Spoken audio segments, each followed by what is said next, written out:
Hey, what's up, everybody? Welcome to the Christyle Inc. YouTube Live once again. It's Labor Day, so if you're not sparking no grills up, drinking no beer, or looking at no college football with me, I can't hang with you right now. But you are hanging here, so I'll take that. So, with me is the elusive Isaac Fox from Astral Ticket, here to No. promote Cremisi 1 through 5, which is the first arc finished, right? Yeah, it's the fifth issue just came out on Kickstarter. It wraps up the entirety of the first arc, and it is the biggest Kickstarter I've ever done. It is also the bloodiest and the lewdest issue in the series, as well as the first time I've ever gone full color with the series. We're also releasing a bunch of exclusives for it. We just posted an update today. There's a lot of new things coming out and more new things coming out along the campaign scheduled up. All right, and as if you guys remember my the last time that we spoke, I spoke really highly of Cremisi. It is Thank you. by far your best work that you've ever done, and I'm actually I think I'm like a book behind. Well, So that's great because this campaign has new covers for older issues that didn't get a lot of love, and it also has discounted packs so you can get issues 1 through 4 and catch up at a much cheaper price than ever before. right, okay. Before we get into it, I think I won't because now people can like actually like visibly see you, Mhm. which is awesome. Thank you. So I don't know why they'd want to, but they can. Look at the comics, but look at me. so now you get another chance to kind of like reintroduce yourself again. So Isaac Fox, who is Isaac Fox and what is Astral Ticket? Oh, man, nothing good. No. So Astral Ticket Comics is a corporation I started. It is now my full-time job. My name is Isaac Fox, obviously. I'm the president and founder of that company. I'm also the writer of the comics the company produces. We have done 10 Kickstarters now that have all been successful. And if you don't believe me or how good our quality is, I will tell you the same thing I have people at a convention who come up and they are skeptical. Go online, go and look up reviews on our work, or go onto Kickstarter and just go through all of our 10 campaigns and look at the comments. And what you're going to see is nothing but overwhelming positivity, enjoyment, and praise for what we do. Because when we make comics, we aren't trying to pursue any agendas. All we're trying to do is just make your day a little bit better. Entertainment should just be that, entertaining. And that's all I'm here to do is make you guys entertained and not break your wallet in the process. All right. So Cremisi, if I were to ask you to like give a small well not even no, not even Cremisi. What other comics have you done? We have a couple of, our studio has about 7 or 8 active projects being worked on at some capacity, with our primary ones being Cremisi, which is my passion project, the first one I ever did. Pro tip out there for people in comics, don't do your passion project first, but I did. Mistake, but still here we are. It's survived, so I'm happy. Pure Intent is a prequel to Cremisi. That is issues 1 through 2 are out already. Number 3, the final issue of that story, comes out next year. Our most popular series is Suck You Busted, which currently holds rank as the #1 Kickstarter comic in the largest city in the continent of the United States and America's #1 ecchi comedy, by far our big success, most popular story. We have Foxy Vacations. Because our work is more anime and manga inspired, we have to have an anime episode, or I'm sorry, a Hot Springs episode, because every anime has a Hot Springs episode, right? Foxy Vacations is that Hot Springs episode where it's characters from across our universes all going to a hot spring where clothing is very much optional. We have what else do we have? We have Mistress Azumi's Adult Lessons, which is relatively new, which was co-written by Azumi herself. That is our naughtiest and our lewdest book that teaches you how to be an adult from an extremely naughty fox girl and her lewd friends. And then finally, we have the Manticore we are working on now. That book will come out next year. You can get a preview of it for just $4. That one is kind of our intended next big flagship. For active projects, those are the only ones I can talk about right now. We have a few more that are being worked on, but I can't say too much about them yet. They're too early of a stage. All right. Well, I mean, we could definitely talk about like Cremisi. So uh all I know is that there's space, there's violence, and there's sex. Sometimes. So the sex thing is, we push it a little. Nice. Sorry, cat. Um, there is that in the series, but there is no actual depictions of sex in itself in anything we do. We don't do hentai. We do ecchi or more comedic things or just some toplessness. Cremisi's a little special, and then it gets different treatment about how it handles those things. But the story does very much revolve around heavy themes of violence, PTSD, alcoholism, things like that, as it follows our main cast as they inadvertently end up saving the universe. I'm glad that I scrolled right when you finished that. So if you are a fan of Space Dandy, Outlaw Star, or Ninja Scroll, and Classics. the Ninja Scroll movie, not the series, right? Yeah, the movie. I haven't seen the series. I heard it's not as good. I don't It's know. not as spicy. The movie is like peak classic anime, where it's like when Goblin Slayer came out, they're like, "Oh, this is so violent." Like, you guys would not have survived in the '80s of anime, man. You were there. This is bad. You were not there. Oh, yeah, man. that's nothing compared to. Go watch Ninja Scroll, and you tell me Goblin Slayer is rough. Ninja Scroll does have extreme depictions of violence, sexual violence, and abuse, but the story is incredible. The animation is beautiful, and the fight scenes are god tier. So it's like it's not one of those shoehorn things in for shock value in Ninja Scroll. It's more like this all makes sense and fuels the purpose of the story and the characterizations. It's just masterfully done. I'd like to say Cremisi's masterfully done, but I suppose my opinion might be a tad biased. Oh no, I already said it. As somebody who I think I'm on 3. 3 is probably my favorite one in the series because 3 has that new cover actually that just came out. We have a Dead Space cosplay cover featuring Brooke on there. Oh, did already? Oh no, that's right here. No. Yep, it'll be further down now because a new featured item just came out. But yeah, it'll be down there. Moved it. Oh, that's the one I was. Yeah, like, it got moved because a new feature item came out today. And that's up here actually. Let me go back up. Yes, Mr. Suzumi has a new cover that's a Kickstarter exclusive. It'll only be on this campaign, so in a couple of days it'll be gone. For 20-something days, it'll be gone forever. It is her Street Fighter 6 cosplay for it, where her Fox Feet of Fury. I was playing Jury from Street Fighter. There will be a fully colored version of that that's coming out later this campaign, but this one is the virgin version that is exclusive to this campaign and is also a foil. I'm gonna do you a favor. So, as a person who just knows people, I know the creator of Jury in a different Discord. The guy who for Capcom? Yeah, that's impressive. I didn't know that. He's just in a group, but I'm gonna go ahead and I think he also did Kimberly. I'm gonna send this to him today. Is he American? Yeah. No, that's surprising. I guess it kind of makes sense. Jury's. I like Jury's design a lot, though. So I mean, it's hard to compete with that. Street Fighter has some lovely characters. Period. Well, if Street Fighter 5 didn't do that like esport era where they were like trying to like downplay some of the like designs, Jury would. That's how the game survived. Street Fighter 5 tanked until esports picked it up. Yeah, and that's why Capcom was like, all right, so let's start covering up feet, let's start covering up chest. That's why DOA started desexualizing their characters because they wanted to be in more tournaments, and people told them, well, we're embarrassed to have DOA here. Like, okay, we got to turn down the jubbliness and turn down the chest sizes and all that. Which hopefully it works. I don't know. I don't know. The only thing I will complain about, if I'm allowed to have any complaints, is I like fighting games in general. I'm not very good at them, but I like them. Is in Mortal Kombat, as time went on, every girl got smaller in the chest. Mm-hmm. Okay, you want to make the game less sexy. I can understand. I can get behind that because you want more tournament play. I'm not mad about that. Meanwhile, Liu Kang walks out in tight leather pants, no shirt on, covered in baby oil. All the time. Like, this is not fair. You said you were desexualizing it. Have you seen what you did to Liu Kang? That is an extremely sexualized man. Come on, you got to be fair here, please. There is a agenda now. Ed Boon knows what he's doing. Apparently, the franchise has been around longer than probably half people listening to this. So yeah, I mean, he's definitely done something right. We can sit here and criticize something all day, but what matters the most is that did it make money? Cool, then it succeeded. Then it did what it was supposed to do. Opinions can be refuted, arguments can be ignored, but an empty bank account cannot be ignored. And Mortal Kombat definitely does not have an empty bank account. It will never have it. So. No. And I still love the original Mortal Kombat song. I don't care what anybody says.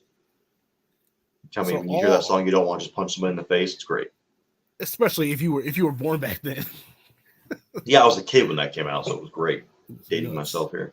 But so all artwork is made by real people. So I'm just gonna go ahead Yes. and assume there's no AI at all. No, as a company, we are strictly against AI at any capacity working on comics. It's one thing if you're using, the tools within Photoshop or Clip Studio Paint as for artists to do their work, but if you're just punching in criteria to an AI and pumping out a comic, we have no respect for you. We will not talk to you. Anyone who uses AI on covers or any of that kind of stuff, we will not associate with in any capacity. Kickstarter did finally come out and say that any AI project has to state it is AI, and they give you a checkbox to click off now. Um, just tell whether or not you are not. And if you lie about it, we've already seen people get suspended for doing that. We want it banned, but it's going to be a step in the process. And I understand from Kickstarter's standpoint, they want to do what is least tumultuous. They want to cause as small waves as they can. So they're going to try to figure out what they can first do to make everybody happy until that no longer works. So I Yeah, get it. which is fair. So They're we a got company. They're going to do how that. It's how fine. many there's like a triple bit of variant covers going on here. Zong Yes. Bros shows back up. You guys are definitely like buddy buddy. 'Cause I always Um, see him. This is our first. Well, no, this is the first time we've had him. The Zong Huh? brothers are big on. They're on Kickstarter a lot. There were like every Kickstarter has a Zong Bros cover. It's about this guys. Whatever they're doing for marketing is working. I But could they're have swore also. that you had him last time. But no, Uh, shit. Maybe it did I? wasn't I you. don't think I did. No, I didn't. I had people that were similar, but not quite.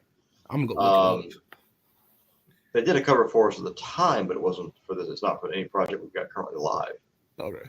They well, they're one of those artists who are really good and also really nice and don't try to nickel and dime you. So they're just fantastic in every way. Uh, we will be I might working have with them I might have to try to several use times them. in the future. Yeah. And then you got I don't know a whole bunch of these names. We use a couple of people that I don't really see in trouble in other comics. Nico Mo, I don't see in other comics, but Nico Mo does a lot of their own Yeah. art. I think they're primarily a hentai artist. We do work with people who are primarily, that's what they do for a living, is they make hentai. We don't have them do hentai, but we have them draw tasteful nudity and things like that.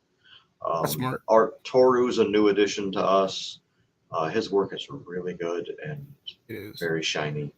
I It's thought that this was Zong like further up, and then I came down here and I was like, wait, no, Zong's right here. Yep. Wow. Toru, he did that cover for us, which is a Outlaw Star cosplay. So it's become very apparent very fast throughout this campaign that Cremisi is a love letter to Outlaw Star. Uh, Renee's cover there by Nox Kuro. That one has Renee in the outfit she wears in Mr. Zumi's Adolescence. So I had to toss that in there. We continue our Chinese New Year covers. That would be probably the last one you're going to get this year. Um, the Tactical Girl series of covers, we continue again with the Zumi's Tactical Girl cover by Lena Dye. Those have proven pretty popular, actually. Lena's work usually does really well. People tend to like her style a lot. Ike Art is new to us. He's also very good and amicable, so we'll be seeing more of him in the future. He's already got a cover on Succubus #3, which will be our next book coming out this year. Which is that art on that book is led by Mitsu Blinger, who did our Alice cover there. Yeah, Jason Hare did that for us. So the middle cover there has Alice from the Cremisi series. It also has Rosa from Foxy and Wolfie, and then it has Mindy from Danger Zone 1 by Midnight Publishing. I realized that all three of us had busty, blonde, glasses wearing, blue-eyed girls. So, well, let's put them together then. Why not? Who doesn't like that?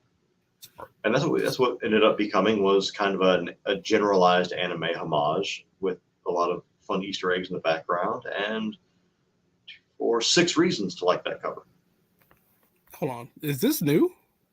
No, that's on all of our books. That's my personal logo. So the company has its logo, but anything I personally am involved with usually has the Isaac Fox logo associated with it. So that's been on our books for a couple of years now. It's usually just in the corner, so you don't really notice it. It's like it goes to the bottom. I need to go look because that's this is good. Thank you. That's designed by Jay Quick. He does. He created all of our fonts. He designed most of our spaceships. He designs a lot of our technology. He does some of our layout stuff, and he also does some of our cards and little bonus goodies. He does a ton of stuff for us, actually. This is the special one for the Cremisi 5 event. We call it the Cremisi End of Arc event because for us it's a big deal. But so all previous issue Cremisi numbers 1 through 4 all get new covers, and they are inspired by some video game that came out relatively recently where people hit each other in the face and fight in the streets. I don't know what game that is. Brooke gets a cover on number 1. Benedita, our shipping manager, gets a cover on number 2. Azumi gets cover on number 3. And then finally, we have, what's the next one? Kriya's mascot, Yuffie, she gets one for number 4. And number 5 has all the girls together wrestling in a rather lewd way. They're trying to beat Benedita, but Benedita's a little bit strong. Little bit strong, that is correct. I'm pretty sure she lives in the gym. So there you go. She's also our shipping manager and helps us pack and ship everything. But again, she's quite literally a gym bunny. So yeah, that makes sense. I definitely need to send this off to somebody else too. We do have a sampler pack that's available now. We updated it. The old one was it wasn't as nice. It wasn't up to standard, and it didn't include Mr. Suzumi. So the newest sampler now includes all of that. It's been updated to be a lot more professional looking and more on par with what our branch is supposed to be. These were the sample pages. Do what? Yeah, no, I'm like, and here are the sample pages. This is why. So wait a minute. So you went from doing the whole black and white to color now. Yes. So when we did the rebirth of Cremisi number 2, which was the first time that book got a solo release, we found what we did at the end of that was we offered a poll saying, "Hey, do you guys want us to do a fully colored Cremisi?" The reason Cremisi was never fully colored was because I couldn't afford to do it when I started. I didn't have the capacity. I didn't know what I was doing, and the budget wasn't there. All that's changed after a couple of years of doing this. So we said, do you guys want us to do a fully colored issue? And we got an overwhelming response of yes, give us a fully colored Cremisi. So our chief colorist Kriya's hopped onto it. Neela Nandita has taken over as lead artist following Sayako Rush's retirement from comics. She still does art, and she's still amazing, but she doesn't do comics anymore. So those two did this, and Kriya's turned into a psychopathic killer and killed every page, making it absolutely beautiful and way more vibrant and better looking than I ever thought. Than I ever dreamt Cremisi would look. This is really, really good. It does look a little bit different than issues 1 through 3, and issue 4, which was Mitsu Blinger lead art, so that one, so it also looks different. But it's extremely eye-catching, and there's plenty of bountiful visuals in this one, whether it be topless ladies you want to see or gratuitous violence that also comes up towards the end of this issue. So are you going to go back and like recolor the other ones? No, we're probably not going to do that. If we did that, it would have to be at the behest of. Let's say hypothetically speaking, this won't happen. Of course, have the image like, hey, we want to pick up Cremisi, but we want it colored. That's a situation where we would go ahead and do it. But beyond that, it's not worth the amount of money it would cost to do it. It would be very expensive to go back and color it. Well, it already exists. It's already out. It's already unique because of its style. We let it be unique in the beginning, and then we'll move forward to. Well, it's still unique, but we let it do its bright white crimson color, and then we'll move forward to more modern standards of how comics look. Okay, and then we got the tribute. Yes, I remember this one. So this one is definitely every comic this year is dedicated to Kitsune. For those who don't know, Kitsune Windsor was a dear friend of mine. She was the creator of the Foxy and Wolfie comic series. And as of late last year, she lost her battle with muscular dystrophy. So we have dedicated every campaign this year to her. The most I can say on that one, because it's kind of hard to talk about. But somebody who definitely, I wouldn't be here wasn't for them. So you will see some of her characters show up in other works that we have coming up. I had permission to use them. Cats. Sorry. Just trying to also chime in. Yeah, apparently. No, they're being dumb. The two boys like to get into it sometimes, so you know how it is. I do. Unfortunately. We explain how to do everything on this campaign. So we have some people who've come to Kickstarter, and some big names have come to Kickstarter recently, like Neil Gaiman, who have brought people into the platform who've never used it before. So to them, it's a brand new thing. So we have graphics that will walk somebody through how to back, how to get extra things.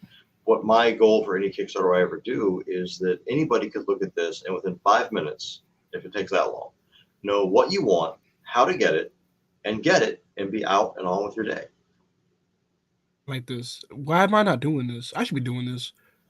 Uh, I stole the idea from somebody else, but Oh, I I've credit you learned. for it. Well, there's a couple of people that I think I was told once when I was in school that a good artist borrows, but a great artist steals. Yeah. And there's an extent of truth in this, and that you will see a lot of people on Kickstarter using some similar formats to one another or some similar layouts and how they do things. And that's because they saw somebody else do it and it worked. And I'm not going to say who, but there are some people who we started doing the R numbers and A numbers and stuff to organize and make it easier for a backer to get what they wanted to get to what it was. I have seen some other people way bigger than me have started using that as well. I'm like, where did you get that idea from? I wonder. Curious. Everybody's watching everybody. Yes. And if you're on Kickstarter and you're not keeping an eye on what everybody else is doing, then you really need to. Don't steal idea. Don't blatantly steal anything. But hey, that's a good idea. We should think of how we can do something similar, but don't take that idea. Hey, people have been asking me for a long time how I got funded, and I'm like, I can't tell you because you have to go through and look, but it's right there.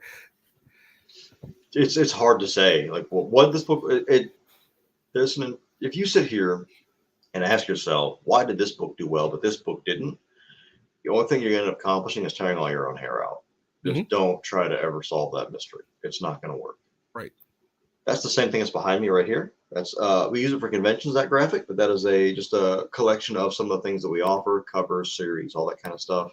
All of our active series, well, including Manticore, which isn't out yet, but it will be in the near future. Relatively near future.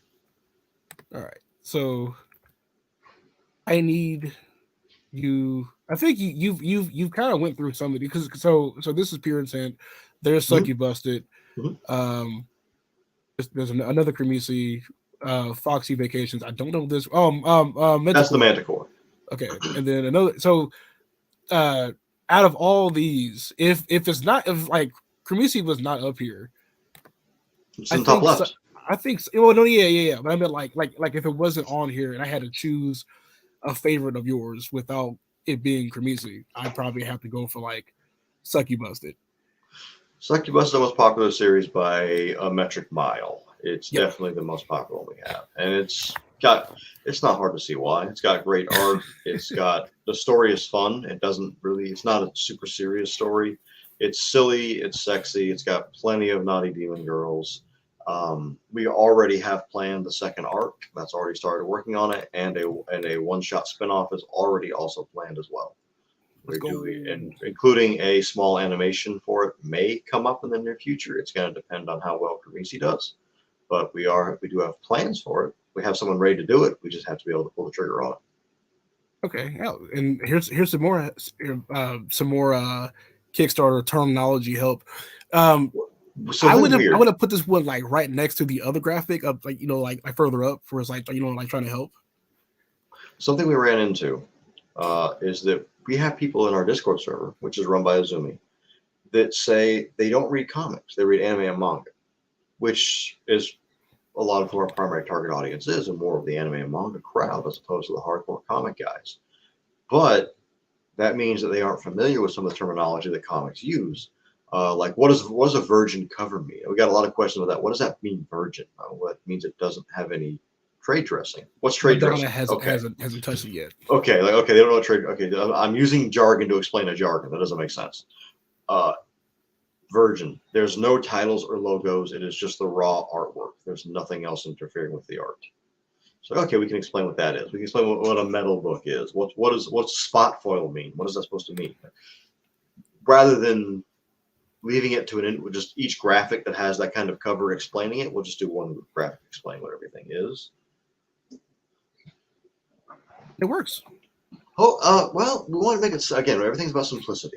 When I first created this page, it was overly complicated, and I still think it's a little bit too complicated. I should have simplified more. But simplicity is certainly key, and the simpler you can do something, I think the better off you're going to be. Hello, John. Sorry about that. You're good. Oh no, yeah. I looked over and I saw that John A. Douglas was in here. I mean, I've definitely learned from working on one of these campaigns is that don't be too complex. So I tried to solidify, simplify, and make it easier for backers to go through it. We always do a digital tier. This will be the last time we will have a $5 digital tier. That's going to go up with Succubus at number 3 and moving forward.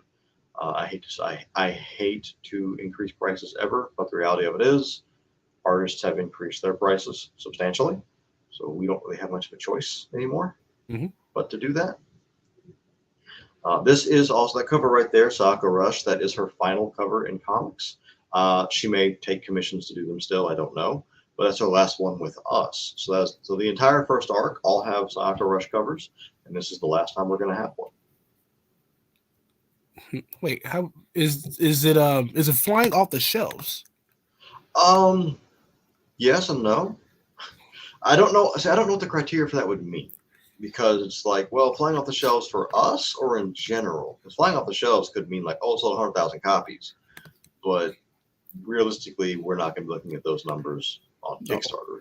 No, well, as a small time creator, 40 backers is flying off the shelves. It's definitely done. Well, the A cover always does pretty well because it's the smallest price point to hop into a book. And especially if you're new to a series, you don't know if you want to be $60 on that book because you don't know if you like it or not. And that's totally understandable. I wouldn't come up to a new project I've never read or never experienced. Go, I'll spend $60 right now on this book. I don't know if I like it yet or not. I'll pay $10 for a copy of it and see if I like it. If I do like it, I will come back and then spend that $50 and $60. Something that I've done at conventions, and it's always fun to do this, is I'll tell people, okay, you want to buy a book. Okay, cool. Here's the book. Here's the price. I'll make you a deal because you don't know if you like it or not. If you come back tomorrow, I'll give you a discount on the other 3 books because I know for a fact you're going to come back and buy them after you read this. And every time they have. I can't do the same thing on Kickstarter because you don't instantly get the product. But like, yeah, the conventions, like every single time they come back, like, you were right. I'm like, I told you, I'm not lying to you. I'm not here to lie to you. I'm here to make you happy. All you got to do is pick up a book. It will make you happier. Right. That's why you're reading it. I'm in the market for another variant cover artist, and I feel like I have several I can recommend who are really good. Ooh, please. There's been a very strange trend going on with artists right now.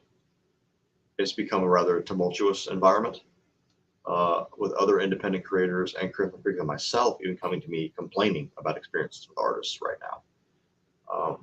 I've had a couple of rather negative experiences recently myself with them. Like, this is weird. You guys are mad. I see a lot of artists complaining that AI is taking their jobs, their commission lists are getting smaller, which by all means, we're all against AI and we believe artists should be fed. They deserve paid for what they do, absolutely. But it seems like a lot of creators now are having a hard time with them. Not sure what's caused the sudden upheaval or backlash, but I can say that our crew is really good. Krius has his mascot Yuffie. He's beyond amazing and kind and friendly. He's like we joke with him that he has the stereotypical British politeness, where he's just over the top polite all the time. I guess it's great. Yeah, I can deal with this. Neela Nandita is an absolute dear. She's amazing. Can I go for 1 second? I'm sorry. I need to have a phone call. I'll be right. I'm so sorry. I'll be back in like 2 minutes. That's a minute. I promise. I'm sorry. It's no problem. Let me get back to the chat here. So while Isaac is taking a phone call, anybody have any questions so far about the Kickstarter? I have been kind of scrolling a little bit slow on the on some of the covers and whatnot, and there's not a cover on here that you should miss. Like, honestly, take out a mortgage. Take out a mortgage. Are you back? Yeah, sorry about that. I never don't have 5 things I need to be doing at that exact moment in time. I like it that way myself. I'm definitely a person who likes to have a long list of to-dos and likes to be constantly busy. Where I struggle is when I'm not busy. That's when I get really unhappy really fast. Part of the reason the Cremisi is a tale of alcoholism and PTSD are they are both things that I have gone through in my life. PTSD still going through. There's no really getting away from it. But that's part of the reason Cremisi has that more darker adult themed. I've had somebody tell me like, "Oh, Cremisi would be an 18+ book." I'm like, kind of. Issue 5 for sure, but normally the only thing 18+ really going to run into is the themes, where it's a lot of alcoholism, PTSD, abandonment, extreme violence, things like that. But still, we aren't going as much into. You're not going to see anybody but get bent over the wings of a spaceship and plowed into it. Not in this series. Yeah. Yeah, so other things you might see that happen in a way, but not quite here. Okay. Which cover was I in? I was here. Wrong one. Here we go. So no, I was telling people that I haven't ran into a cover where I was like, I don't know. If I could take out a second mortgage, I would. just get all of them. We don't want to see. I intentionally mark things down more than I should. Like I realize everything you see on our campaigns is actually cheaper than what I am usually told by others or artists that I can charge, that they're comfortable with, because I don't want anybody to ever have to make the decision between having a cool thing or having a decent dinner that night. I don't want anybody to make that decision. I want you to have your cake and eat it too. So I try to keep my prices down. Even our biggest tier this time, one of our fanciest tiers this time, which is where we will draw you on a cover with 2 Cremisi babes of your choice, even that one's not that expensive. And if you think about how much it usually costs to commission an artist to do something, it's still not that expensive at all. $450? Yep. Box Celebration. Yeah. Well, actually, it's really sold out. It's sold out. What? Did it sell out? Did it sell out? When did it sell out? No. I don't remember when it sold out. It sold out. Don't tell me I was just gonna get it. Wait. We actually marked that one down cheaper than we normally. That should be at least 500. Oh yeah, it did sell out. All gone. But what? We marked it down because this is the Cremisi 5 event, and we're as a group, we're all really excited that Cremisi has made it this far. It's our longest running series. I never dreamed we'd make it all the way to issue 5. I figured it would. I might be allowed to tell 3 issues maybe. Until somebody's like, no, just go home, kid. And that didn't happen, luckily. Cremisi's has received extremely positive reviews across the board. Even with Danila, who's come in and taken over the art, she's also the artist on Pure Intent, which kind of helps push the idea that Pure Intent is that prequel. Did you check out Pure Intent number 2 by chance? It's somewhere in my online folder. If you like Cremisi, you should really read Pure Intent number 2. That's what you told me the first time, and that's what made me get it. And then I'm like you, where I buy stuff, and then if I ever have a time to sit down and look at my laptop, I'll read it. Dude, I tell you, like I have it sitting right next to me. I've had it for like a month now. I've had one of Street Fighter's, not Street Fighter, I'm sorry, Udon's Darkstalkers books for Felicia with a cover by Rake. Rake is amazing. I've had this sitting on my desk for like 2 months and I haven't read it yet. I'm like, I really should read that comic. I love Darkstalkers, but I haven't had a chance to read this comic. I might have that one too. Yeah, I love a lot of their work. Udon's probably my favorite comic publisher at this point, which I probably gonna be a weird thing. Well, I mean, for quote unquote mainstream publishers. Obviously, my favorite one, independent-wise, is Astral Ticket. But mainstream is probably going to be Udon. Huge fan of a lot of the stuff they've put out and how they've handled things. I love their interiors. So when we went to Suck You Busted, when we did Suck You Busted, I showed the interiors to our colors. Like, hey, I want colors in the same vein as what Udon uses. And it worked. And that's what we do. And it looks amazing. Don't mind my lurking. I'm at work. You should be barbecuing, John. Why are you at work? I mean, we're at work right now. Yeah, that's true. Well, I turned my grill on low, and I was like, just wash the meat. I'll come back out later. I'm cooking right as I'm looking out the window, like looking at my grill, like okay, it's They so when the Zombie Brothers did that one, I was like, all right, here's Alice. What do you want to do with her? And what they ended up doing was the classic anime question of dinner, dessert, or meat, in a really tasteful way to tackle that. Where it's cute, but it's also sexy. And that is perfect for Alice's character. I don't know if you You know got a what? chance to. You are probably the greatest person I've ever met that can like conceptualize a cover to give that. Don't credit me. Don't credit me for that because so one of two things happens. There are some covers where I tell if they're an in-house artist, which is not part of our in-house artists, I will tell them I want it looking like this. Here's a reference. I want it like this. Change this. Do this. That happens. Or Azumi will sometimes take that over. Certain covers, like for these, most of Mr. Azumi's adult lessons, she's the one who makes the call on what the covers look like for that, mostly. But when it comes to guest artists, we don't really do that. That's part of the reason when you get to IKEA Art's cover that Alice, we joked that Alice, it's the Mega Milk Alice cover because he gave her massively bigger breasts than she normally has, which is totally fine. Like, well, they're a guest artist. We have to let them take some liberties for their own personalized style, and that's okay. So I don't really dictate too much of that kind of stuff. It depends. Sometimes I just give them the idea, like, hey, I want something kind of like Nox Churro's cover, Renee over there. Like, I want her kind of bent over working on the ship. Oh, How can you make that work? And what he ended up doing was beautiful. And I feel really bad for Nox Churro sometimes because we only now give him our I'm not sure what term to use, non-fair skinned characters because artists, and I wonder if you run into this too. Artists who can actually color that and draw it right are rarer than those who can. And I'm like, well, Knox, I keep giving you Renee and other non-Caucasian ladies because you're really good at it.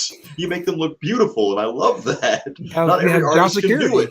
Right. Well, not every artist does that really well. I'm not saying, there's some out there who I'm like, I'm not going to say who, but I did have an artist who did a cover one time of Renee, and he sent it to me. And I looked at it and went, hey, man, this cover is really cool. There's one problem. Why is Renee white? He goes, oh, God, he immediately deleted. Like, I totally forgot to finish the coloring. I'm like, yeah, man, like, let's not do that, please. Renee, the girl who's right there, one of our Fox girls, was like, yeah, we don't need her to be pale-skinned. Please fix that. That would be, I don't know what would happen if we had a character who looks like Renee and then suddenly released a version of her that was different looking, but I feel like my house would be on fire by the end of that day. So so not do that, please. Plus I think I love Renee. There's a reason Renee is the preview, the background preview graphic. I love her. She's beautiful. Easily one of my favorite girls that I have. So Pure Intent number 2 had a cover. There's Alice from Cremisi on the left, and the dark-haired girl is Li Hua from Pure Intent. Both of them are computers that are represented by a holographic version of a woman. So we had the first one where it was the virtual girls, where Li Hua was harassing Alice. Well, now that we've got to Cremisi, Alice is returning the favor. So it's kind of a crossover within our own series, but it's the two girls kind of just teasing one another. The typical anime way girls tease each other. No, I'm taking small notes off to the side. I'm like, all right. I'll annoy Azumi and be like, hey, so this is what you girls do when you're alone? She's like, no, this never happens. Ever. Like, you don't do that? Like, you don't just like randomly grab, like, pull your friend's top up and like comment on it? Like, no, this would never happen. You sure? No. I have to give Zenoscope, the company Zenoscope, credit because they had one of their Halloween issues with these girls. It starts off with these girls are in the shower. You don't see anything because Zenoscope doesn't show full nudity. Well, there's the Mega Milk right here. Yep. So Zenoscope had this book that was like one of the Halloween books, and the girl's like, I sure do love showering with the girls. And one of the girls goes, no, you don't. Perfect Rare just made you say that. You're right. Kiss me. I'm like, yep. I appreciate that they admitted, like, look, we know this doesn't happen. We know this is stupid, but hey, it's enjoyable. Just shut up and enjoy it, okay? Like, if it's honest, I like it. Just be honest about what you're doing. That's all you have to do. Don't try to hide it. Just be honest. It's okay. I love that cover. She is wearing a thong. It's in there somewhere. It's in there. There's too much cheek. Because I asked the artist, like, shouldn't she be in a thong? And he goes, dude, that butt, there's no way you'd see it. Like, yeah, he's not wrong. Which is smart. He's completely not wrong. He would never know. Could you imagine like adding it and then it's like, well, why? Like, it's there. Just believe me. Yeah, it's fine. It's fine. We do have another version of that coming out later. There will be a spot foil version of that coming out some point in time. I'm excited to show that off, but it's not out. I'm I'm sorry, my cats have decided, hey, father, you're working. It's time to go absolutely ballistic. Big credit to my editor Jay, who's one of my Jay Quick, who does the editing for me, for catching something. If you scroll up a little bit on that cover really quick, when I first put this Right, that this down, one here? no, back down. The full Zong Brothers one right there. Because Kickstarter, when you submit for review, what they're really looking for is to make sure that you don't have any nudity, you're not breaking any rules or violations. Because I've seen some really bad looking things put on. They approved for it to be there, but it didn't break any of the rules. As long as you don't break the rules, you're fine. And kudos to Jay, who caught right before this campaign launched that I had censored everything on that cover except for the miniature Alice in the upper right was not censored. Oh no, that will get Kickstarter shutting us down if I don't do that. I need to go ahead and fix that the day before the campaign launched. I was like, oh, if Kickstarter's people glance at this campaign and they see bare breasts, they will suspend us. Let's go ahead and fix this. That's wild because I just saw a couple campaigns today that have like bare breasts on them. There are ones that do it. I don't know. So I have long since believed that I have bad luck, and I know that some people can do things, sure, but the second I try to break the rules is when the hammer will come down. Yeah. So I'm not going to try The example do anything crazy. It's smart. I do like the cover that you did with Midnight, but I'm also kind of sad. What was that? I need some type of Isaac Fox Crystal ink happening. I want to be on one of the covers. At some point in time, I wouldn't mind putting two of our girls together. All right, cool. As long as your girls would be okay with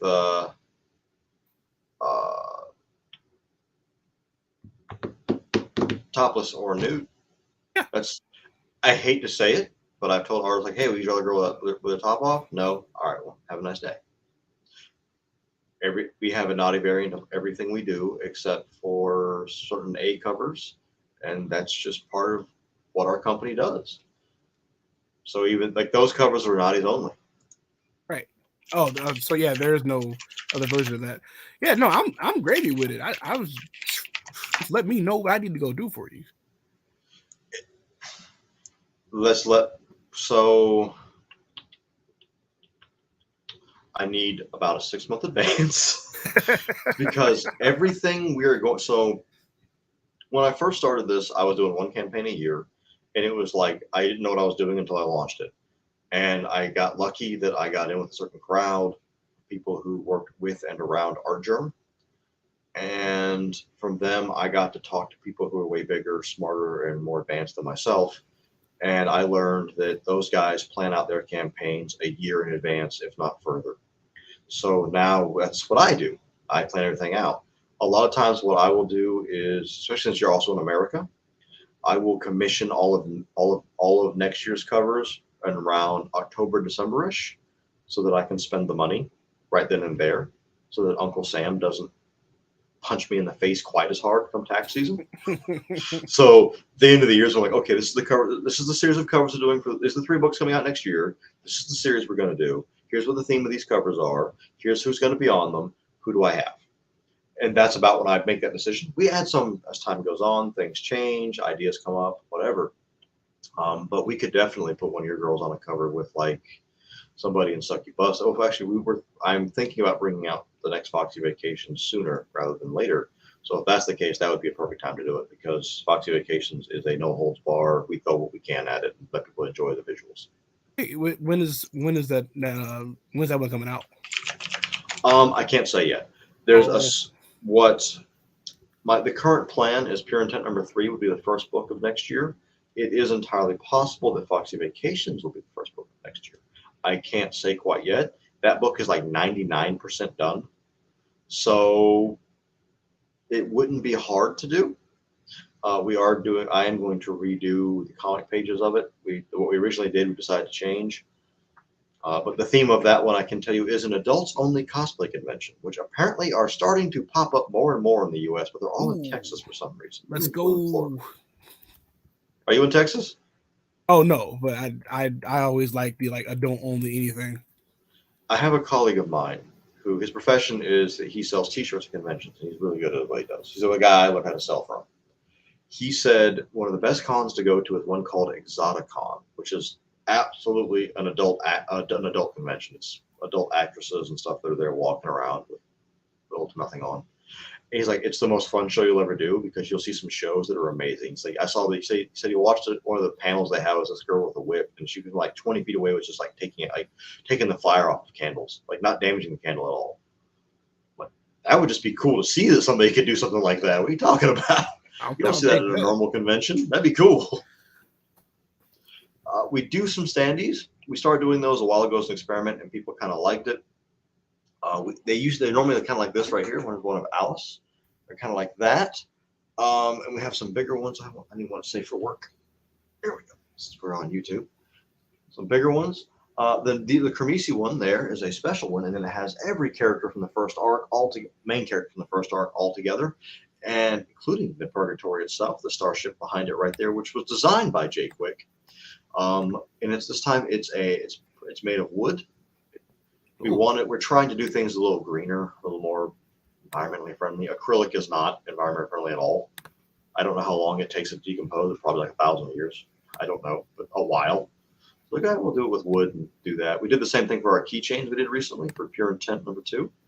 We were going to make them out of rubber, and then price was one problem. Two was that rubber involves a lot of PVC, which, as we saw in Ohio, causes problems. Yeah. So like, well, wood is way more environmentally friendly, and wood will decompose. Someone tosses it in the trash, it'll decompose. It won't destroy anything. And wood's a renewable resource. So we're going to go with wood. That, and as somebody who grew up kind of in the woods, like I like things made out of wood. I grew up in a wood house. I'm like, yeah, this is comfortable to me. It reminds me of my youth. No. Exactly. We do have the naughty version of that available as well. We do have the shirtless Shay.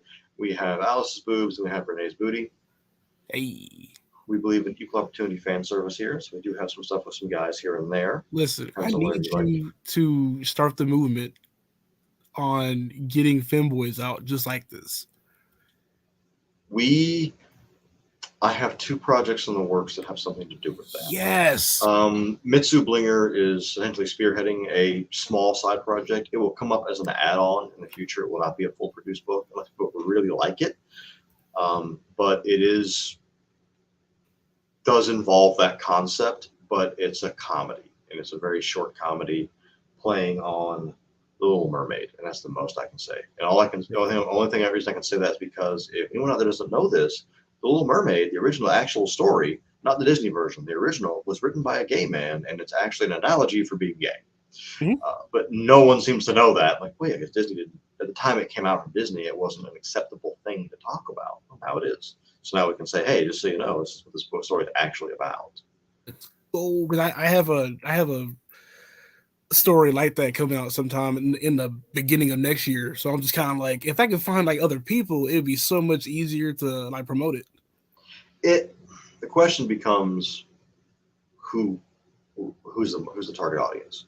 I do want to point out that cover collection right there. That is a full trade book. We got a lot of requests for like, hey, we do the mini cover books, which are, I know I have one in front of me somewhere. I just don't know where. So unprofessional. They're about, oh, darn it. I put them all up, didn't I? They're about the size of this trading card, which I'll cover here. So let's say for YouTube.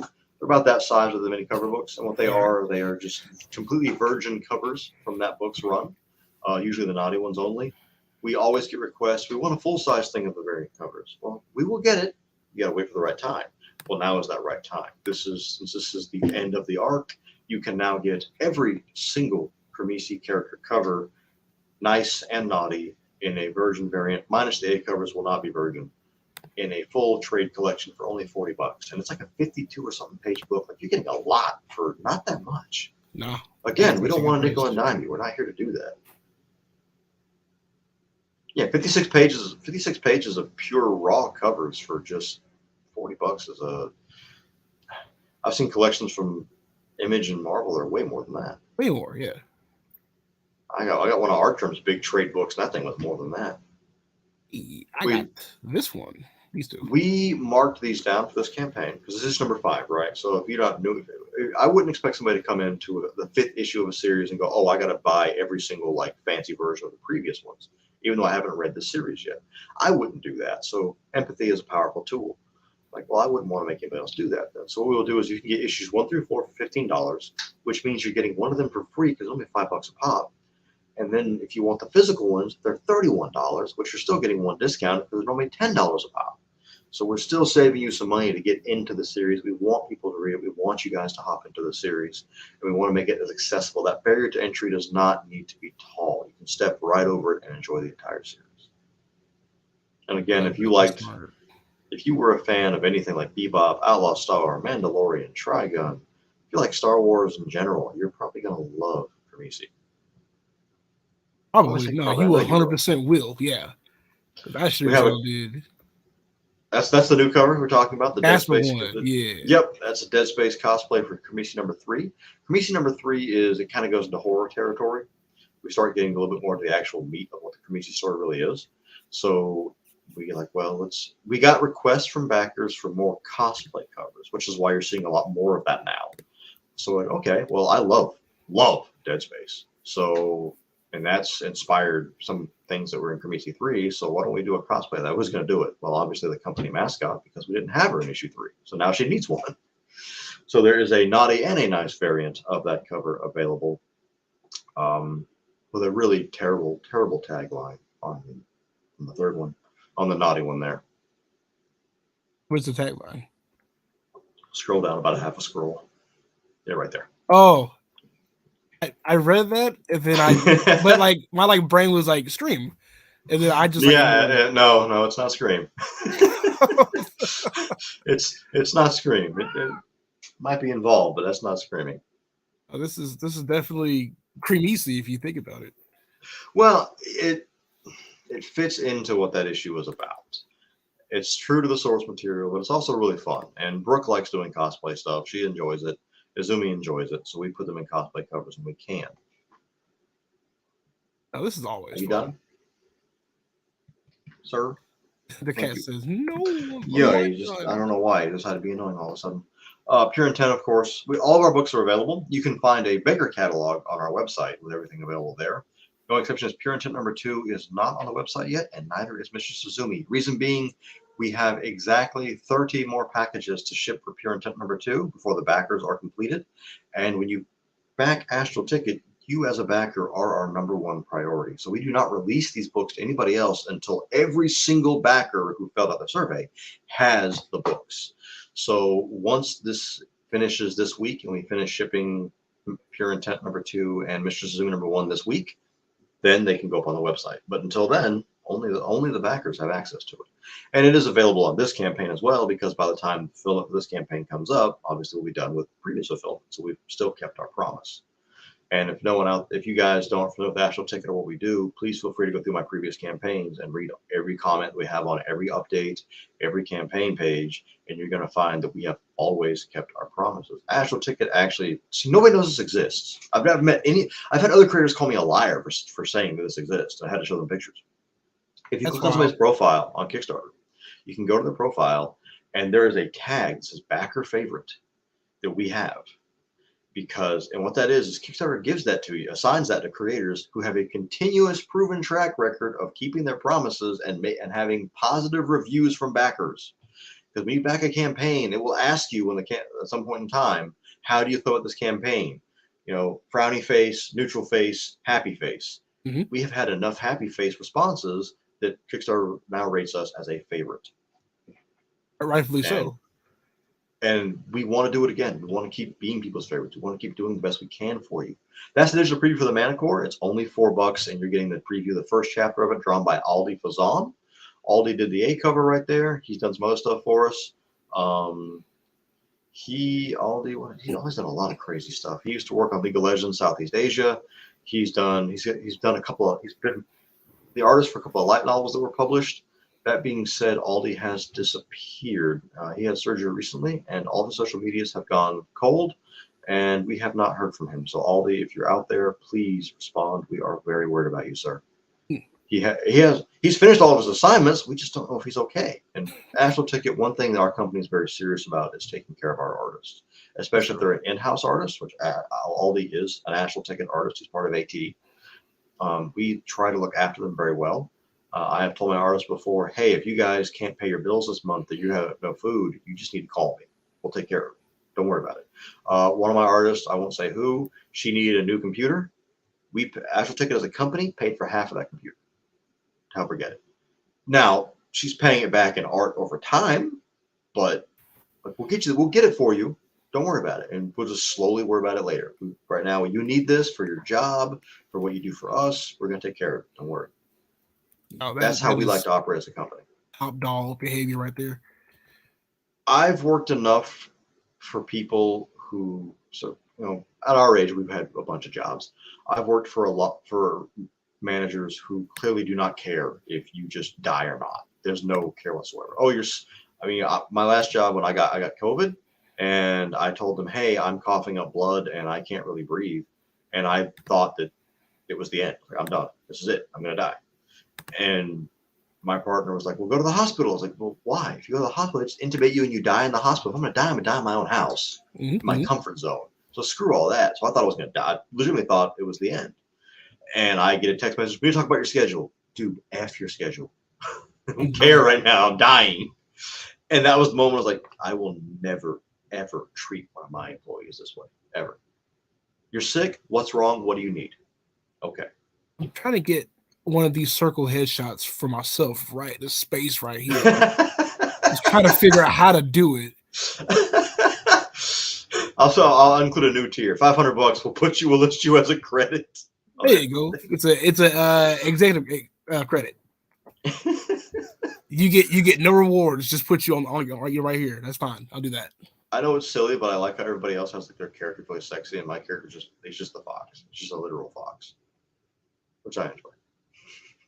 You must be like further down. Oh, there you are. Yeah, it's the cross fox, the black and orange fox. It's supposed to be a representation of me.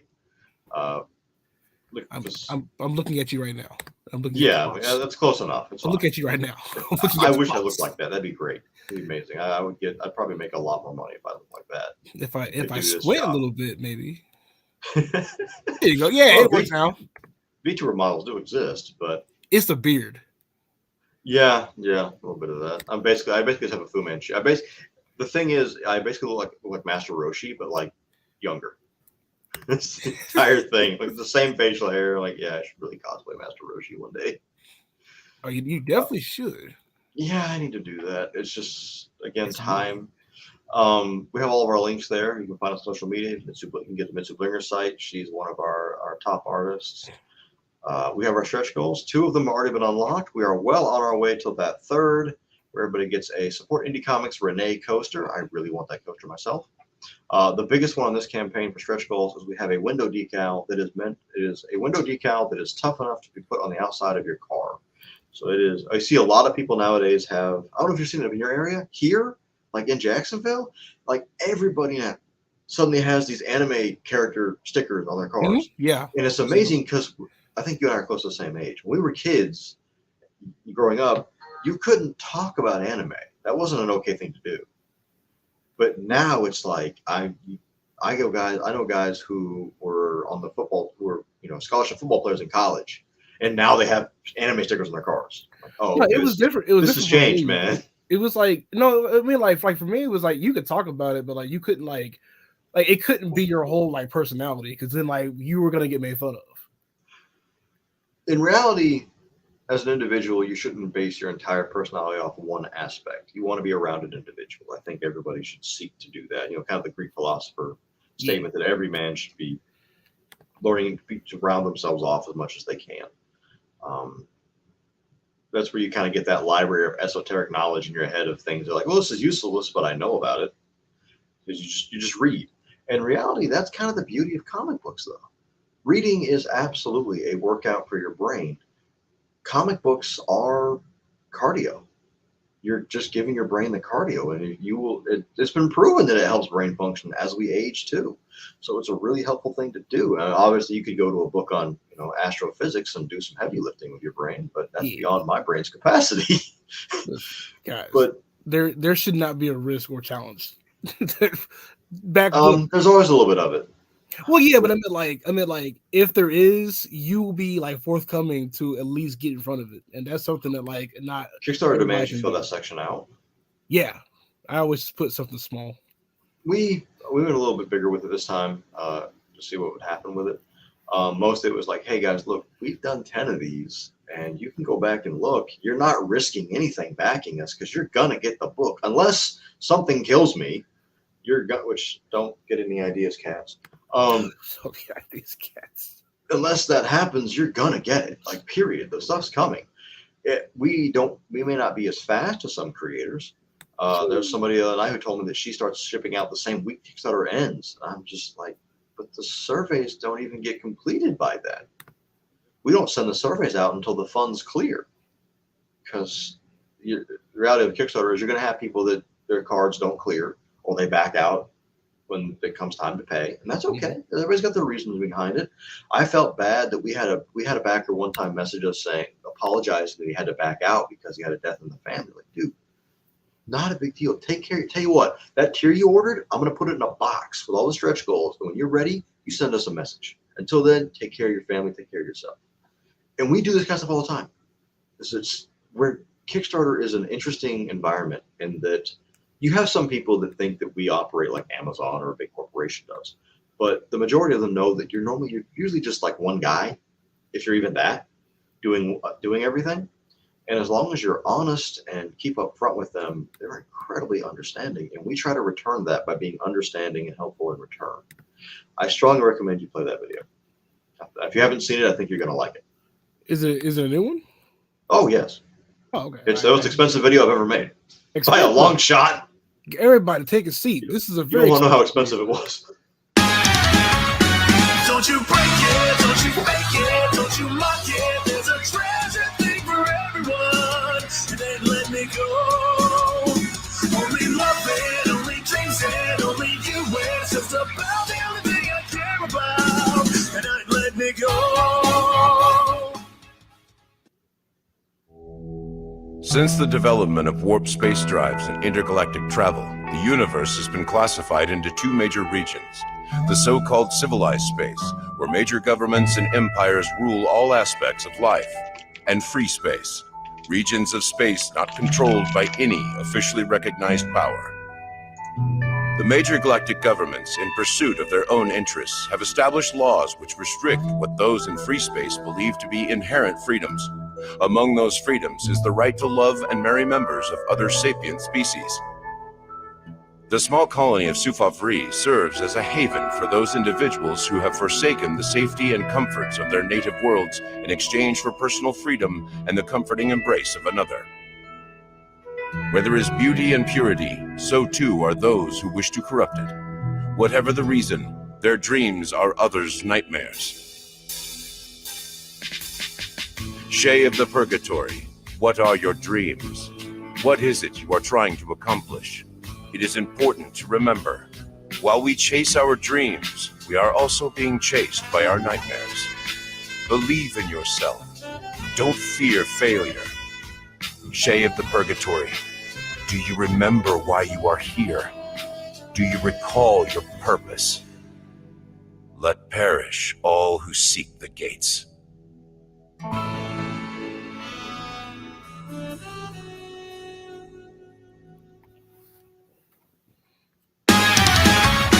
Don't you break it, don't you fake it, don't you mock it. There's a treasure thing for everyone. And then let me go. Only love it, only dreams it, only you. It's just about the only thing I care about. And I'd let me go.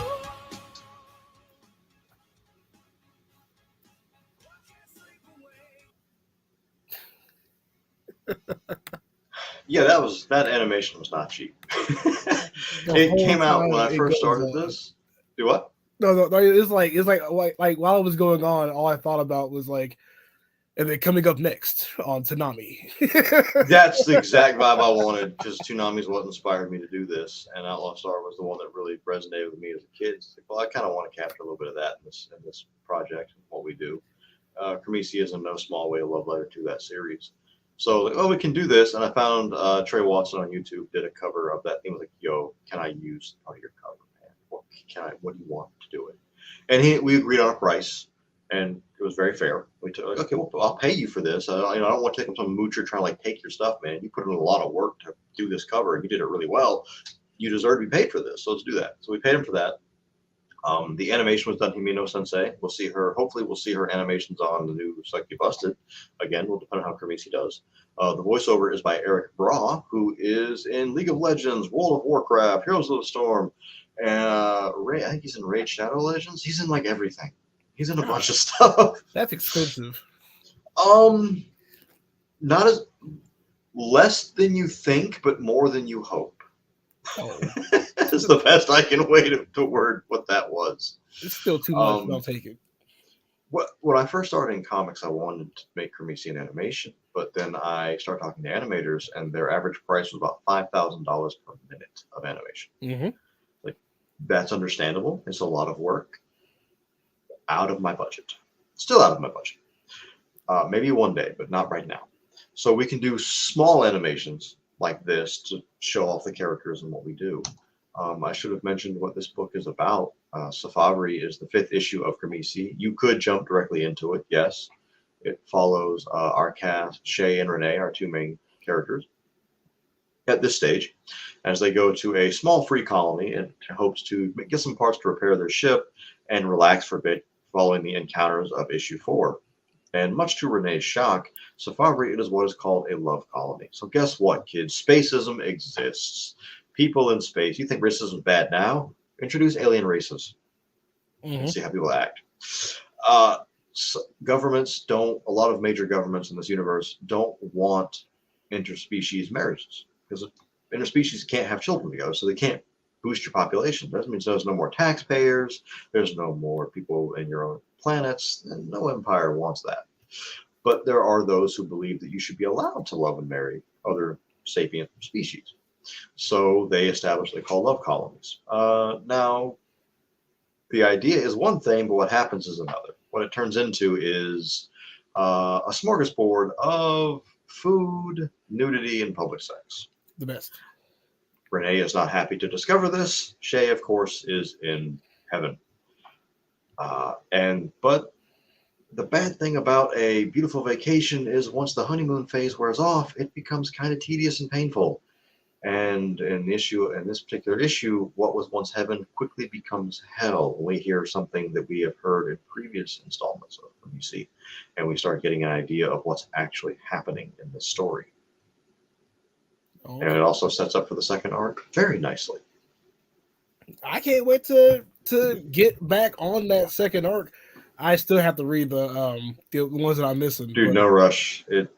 There's a lot of great books in the world right now, a lot of great things, a lot of great media in the world to consume. We're probably going to see a significant decrease in that in the near future due to the writer's strikes and all. Mm-hmm. But that won't impact the independent comic world, really.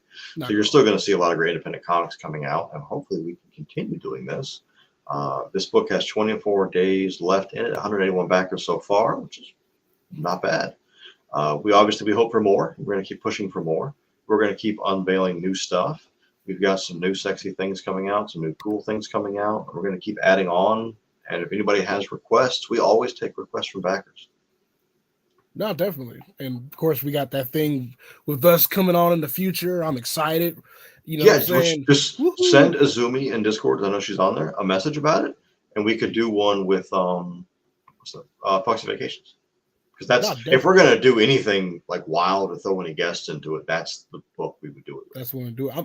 I think I might even have a campaign near that. I don't know what day when it'll come out quite yet. I usually don't. I plan next year. The books for next year are planned, but I don't know the exact dates or the months yet. So what happened for us this year's a little bit different, and that the Succubusta will probably have to be coming out in December, realistically speaking. I usually try to have it around October for Halloween, but I'm probably not gonna. There's no way I can do that this time. as I mentioned, Astral Ticket is not my full-time job. I was doing this job and another full-time job, and I'm sleeping about 4 hours a night. And it kind of got to the point where the doctors informed me that I needed to make a choice. So my doctor said, "I said, dude, you're burning your candle at both ends. Here's a list of your health problems. You need to pick something." And so I did. I picked Astral Ticket. And the reason that we kind of got off a little bit later this year than we normally would have, like normally I try to launch the first 2 or 3 months of the year, the time it was later on, was I needed to wrap up the old job first. So let me focus on wrapping this up and getting this done so that I can then focus on the company. And that's why we're a little bit behind. But we're still going to do Sucky Busted 3, hopefully at the end of the year. That book is also ready to go at any time. So we have several. Actually, I have 2 books that are ready to go at any time. I just need the time to actually put them on Kickstarter. All right, well, you're at 11,000, almost 12,000. Just shy of it. We're working on that one. The next stretch goal is at 15,000, which isn't that terribly far away. Backers, we will release more stuff as things go on. We were, for the first entire full week, still in the top 10 most popular comics on Kickstarter, so we're pretty happy about that. For me, it's about what we would like to see with Cremisi. It was never designed as a Kickstarter book, so it doing well on Kickstarter is always nice. Some of our other series, the new series, The Manticore, is designed for the Kickstarter audience primarily. There's another project we're working on now, and I can't go into a lot of detail. It will be on Kickstarter when it's ready, but it's also one of the very few books I have that I'm going to try to push to a bigger publisher, someone like, I don't know, Action Labs, like somebody bigger than ourselves. Yeah. It's designed more for that kind of scope. But we have, I think it's like 7 of them that are active production. Mistress Azumi, mentioned this. You very well may see Mistress Azumi return on this campaign. I can't say when or about what it's about, but I can say that the naughtiest book we've ever done might get a sequel coming in the next few days, maybe. It's nothing but like straight good news here. So, but anyway, what do you think? Let me go ahead. Yes. Oh, even there we go. I love when they bring the animals on because then I get like a strong buff. Well, the internet loves cats, right? Yes. Like, if you want anything to do well, just put a cat in front. Like, just throw the cat in front of it. Gotcha. No, this is there we go. Oh, this is gonna shoot up. He's huge. I'm gonna add the cat in the title. Yeah, I got 3 of them. I only wanted 1, but you know how things go. A cat shows up. There we go. I put it in the title. The weird part is that probably would be popular. You're like, oh, we love cats. Look in the comments, someone says kitty. See, so I can tell you this much on. You see how fast that was? Yeah, instantly. So on Sucky Busted #2, he's on a cover. He shows up on one of the covers. Number three. So number 3 comes out later this year. He shows up on one of the covers. So we live in Jacksonville, which our football team is the Jaguars, which nobody's ever probably doesn't know that because they're not very good, but sometimes they are. So we have a cosplay cover coming up called the Jacksonville Kitty Cats, where our girls are in cheerleader outfits that are not Jaguar cheerleader outfits, but they're in similar attire. He shows up on that for the mascot. It's very cute and very sexy. The cat is not sexy, but the girls are. see how fast it works? It's just bam boom back to back. Just cats. You should have had that cat the whole time. Just instead of just put my cat in front of the camera the entire time from now on, rather than me being in front of it. You can just be off to the side. It's cool. Yeah, just let the cat do it. It's fine. Well, we did when Puritan #2 finished on one of the updates. I took the board you put in comic bags. I put a little message on it and put it next to one of my cats named Nibble. Just a thank you. Like here it is. The sign said, "Thank you for supporting us." Signed, Nibble, the comic eating cat, because she will eat the corners off of anything she can find. And I go to the picture. She starts eating the sign. I'm like, oh, perfect. Good job. You're doing. Of course, I guess I named you Nibble. It's my fault. Like you want to live up to your name. I guess it's my fault for naming you that. This is like, I can't leave any of the comics accessible to her. And my Darkstalkers full collection, the nice big trade book I have, the bottom corner of it's gnawed off thanks to her. Wonderful. Thank you, cat. You don't want things messed up, don't have pets. Oh, I have cats. The annoyance is part of the fun. It is, but No, thanks for coming out, man. Absolutely. As always, I'm always one of your biggest fans in the stands. So I really appreciate it, man. I really do. Like, it's people don't know how much just hearing something nice about your work, or just so much as just clicking that that retweet button or that share button on social media means to creators. Because social media, especially now, is geared against the little guy. Because they're like, oh, you want to get exposed? You got to pay us a lot of money before we're going to show off your work to anybody. And like half the time, I know we're shadow banned on Twitter or X or whatever the hell Musk wants to call it now. And I'm pretty sure we get on Instagram a log like, oh, you've been shadow banned because of this post. There's nothing on that post. What are you talking about? Okay, let's delete it. All right. Oh, you're no longer shadow banned. Okay. Whatever makes the social media overlords happy, I guess. Nothing makes them happy, but until next time, man. You are always welcome to come over here and to showcase whatever you got going on. Dude, every comic I do, you will know about it, and Brooke or Azumi will always reach out and offer to have us here, because this is one of the more fun shows that I do. This is the least stressful one that I do. I'm very easygoing, but I'm not a social guy.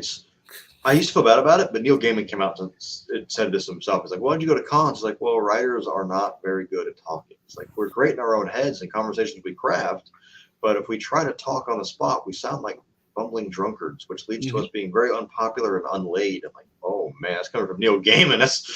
That hurt. I feel that, but damn, bro, we gotta call us out like that. You hate to hear it, but nah, I gotta go. The best for a reason. I have to go and flip these steaks. So don't burn steaks, man. No, I mean someone's been like doing it, but now I have to go back out there and take care of it. It's Labor Day afternoon, so no, I'll stay with you. And guys, you guys have the link in the description. Back to book. The book's already funded. He already guaranteed to get it. 100% guarantee. You just spent a whole hour watching. Like, he just proved it to you that you will get it, and you get a high quality book. And also, while you're there, go grab the other books. There's a lot more going on. I don't know if I could deal with the hardcore of Cremisi. There's Sucky Busted. There's some. To the record, I don't use violence for the sake of violence.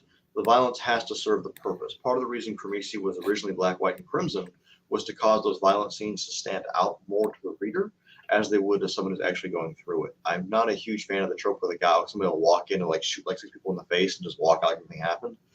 I don't feel that's entirely realistic unless someone's a complete psychopath. And our main character, well, the hero, the quote unquote hero or anti-hero, I don't know if I want them to be a complete psychopath. So maybe it stands out a little bit more.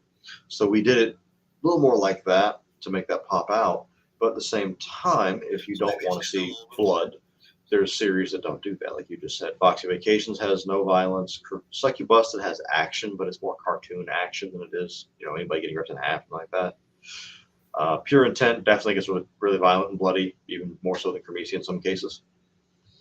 And then Manticore will be a mixture of violent and Mistress Azumi levels of lewdness. As you can see here, there's violence in the chat here. But Mistress Suzumi's book also, the back cover is super work. That's the back cover for that one. That book is not violence at all. It is just a sexy fox girl teaching you some adult things. Very adult, basic things. Keep your heads out the gutters. Well, she puts it in the gutter to show you things. You got to be dirty before you can be clean.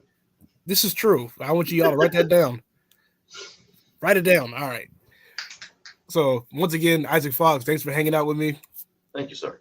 Till next time, you guys stay up, and while we're on the whole subject, enjoy your day. Also, go back Jazz. I wasn't gonna do it, but then I did anyway. So, all right, guys, peace out. Good night, guys.